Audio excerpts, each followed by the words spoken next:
یہ ایک طبقہ جو بظاہر دو ہیں لیکن ایک ہے، ان میں ایک طبقہ نواسب کا ہے، ناسبی، دوسرا ہے غلات، غالی۔ یہ دونوں طبقات بنیادی طور پر ایک ہیں اور ان دونوں نظریات کا منبع شیطان کا دماغ ہے۔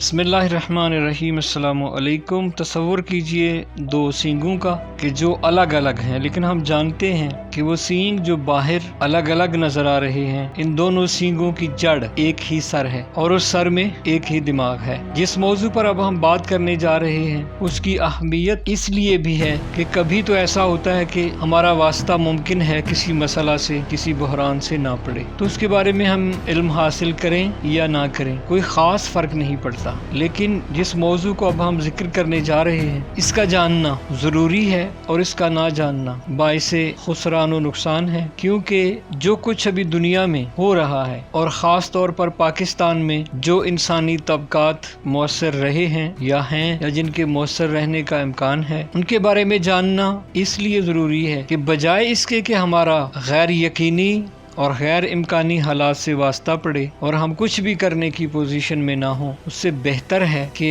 چیزوں کو سمجھ لیا جائے۔ یہ موضوع شیطان کے سینگ ایک ایسے طبقہ کے بارے میں ہے کہ جو دو حصوں میں تقسیم ہے اور یہ دو حصے بظاہر بعد المشرقین رکھتے ہیں، یعنی ایک کونے پہ اور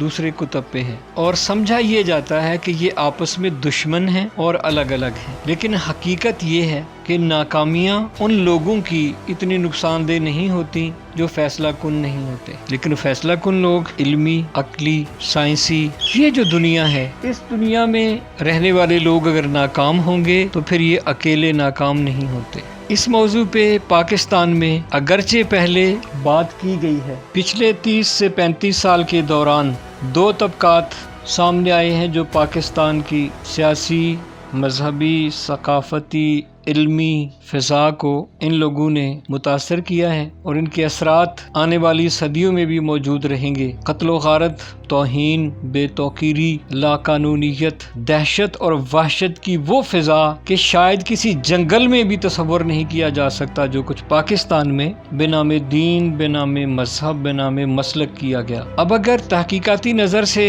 دیکھا جائے جو ہمارے ہاں رواج نہیں ہے، بلکہ جب بھی کوئی تحقیق کی بات کرتا ہے، اسباب کو جاننے کی بات کرتا ہے، تو وہ خود مشکوک قرار پاتا ہے، اور برِ صغیر پاک و ہند کا جو مخصوص مزاج ہے وہ یہ اجازت ہی نہیں دیتا کہ وہ کسی چیز کو باریکی سے سوچیں۔ بہرحال اس موضوع کو ہم آگے بڑھا رہے ہیں۔ یہ ایک طبقہ جو بظاہر دو ہیں لیکن ایک ہے، ان میں ایک طبقہ نواسب کا ہے، ناسبی، اور افسوس کے ساتھ کہنا یہ پڑتا ہے کہ سوائے ایک محدود حلقہ کے ناسبیت، ناسبی اور نواسب کے بارے میں بہت کم لوگ جانتے ہیں۔ دوسرا ہے غلات، غالی۔ یہ طبقہ، اس کے بارے میں بہت کم لوگ جانتے ہیں لیکن اس کے بارے میں بات زیادہ ہوتی ہے، یعنی غالی کے بارے میں بات زیادہ ہوتی ہے لیکن اس کے بارے میں جانتے کم ہیں۔ اور دوسرا ہے ناسبیت۔ علماء کی حد تک یا کچھ خطباء کی حد تک یا کچھ ہمارا جو نظام تعلیم جیسا تیسا بھی ہے، اس میں بھی کسی حد تک ناسبیوں کے بارے میں چیزیں موجود ہیں اور وہ بھی بہت اوپر کی سطح پہ جا کے۔ غالی اور ناسبی